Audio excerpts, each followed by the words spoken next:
Welcome to video number 10 of Cupola Corner's Back to Basics card making series.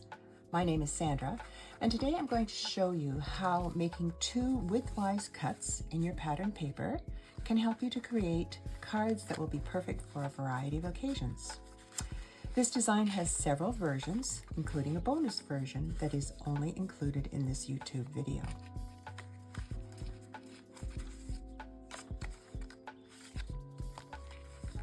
To start with, you're going to need a half a sheet of printer size cardstock. 80 pounds will work best so that the card will stand up. You're going to cut your sheet in half and then you're going to fold it. The best way to fold is to use a scoring board, or you could use the scoring tool for your trimmer. And you're going to fold your paper in half, meeting the corners, and then work with the score and use your bone folding tool to make a nice crisp fold. Decide if you want your card to be portrait or landscape orientation. This design works either way. Stamp your card if you wish.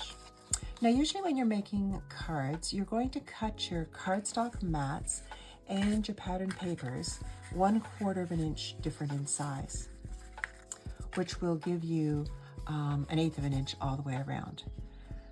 This design is different because you're going to be making a couple of cuts in your pattern paper. You need to adjust the beginning size of your paper. So all those measurement details are in the Back to Basics ebook, and details about how to download this free resource are in the description for this video. Remember to use to cut all your pattern papers with a paper trimmer. It just makes for nice even edges. So once you have your papers cut, you're going to trim 1 inch off both ends. So just line these up here. You can see my original piece looked like this. And then I just trimmed off 1 inch from either end.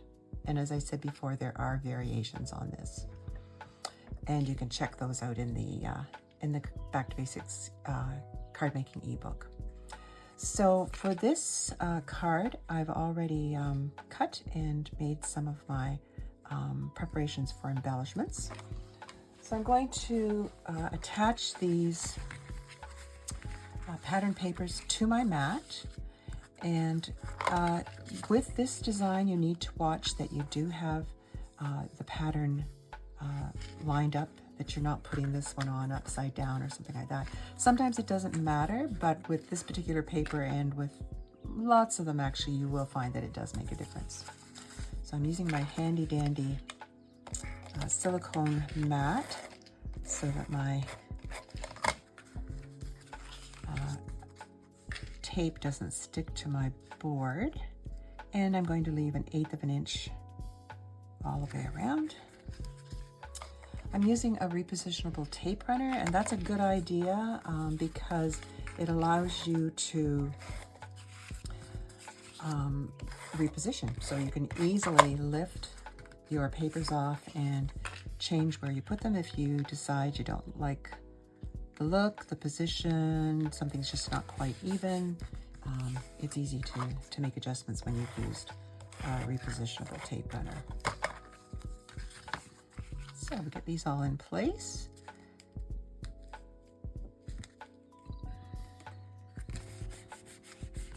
And now this would be a time to add some embellishments if you wish. I'm going to use some brads on these end pieces. And I've already prepared the hole. I used my Japanese screw punch, a very handy tool. You just put your paper down, put the punch in where you want it, plunge a couple of times, and you've got a nice hole. Great for places where paper punch won't fit, and very easy to use. And I do have a video for that on my YouTube channel that you could check out if you wanted to. And I will put a link for that in the description for this video as well.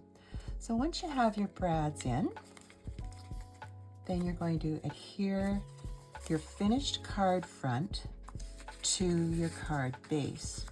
Now you should get into the habit of having your card front finished before you attach it, simply because things like brads or some other types of embellishments you don't want showing through on the inside of your card. So if you've got them on the mat, then you're all set. And then we just use our repositionable runner and attach that to the card front like so.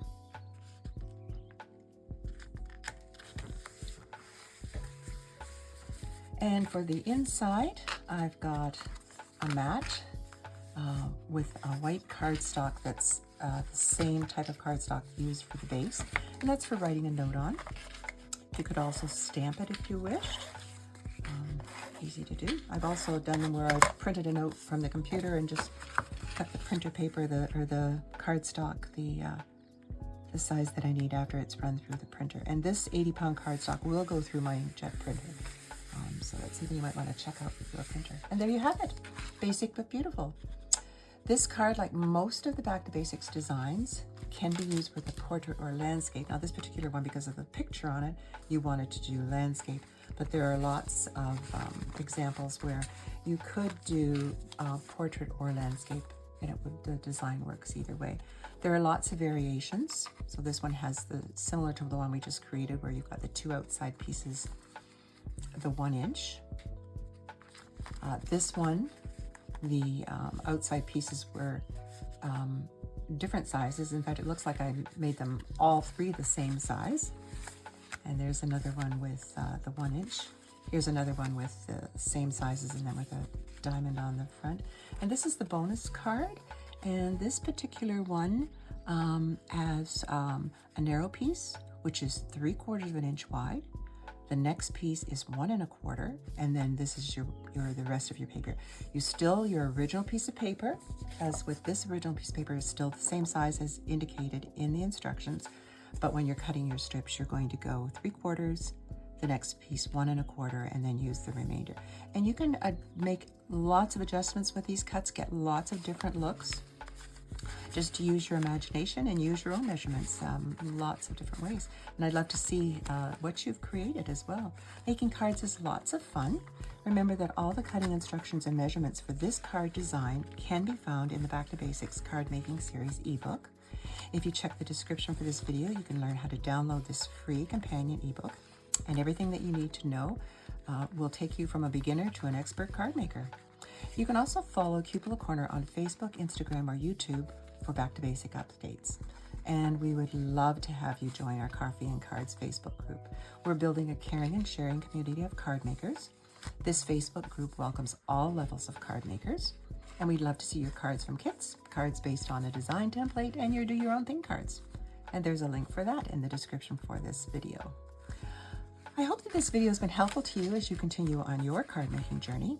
Video 11 is up next. In this video, we'll be using the basic card design from video number 1 and adding multiple mats to create a basic but beautiful card design. Until then, happy card making.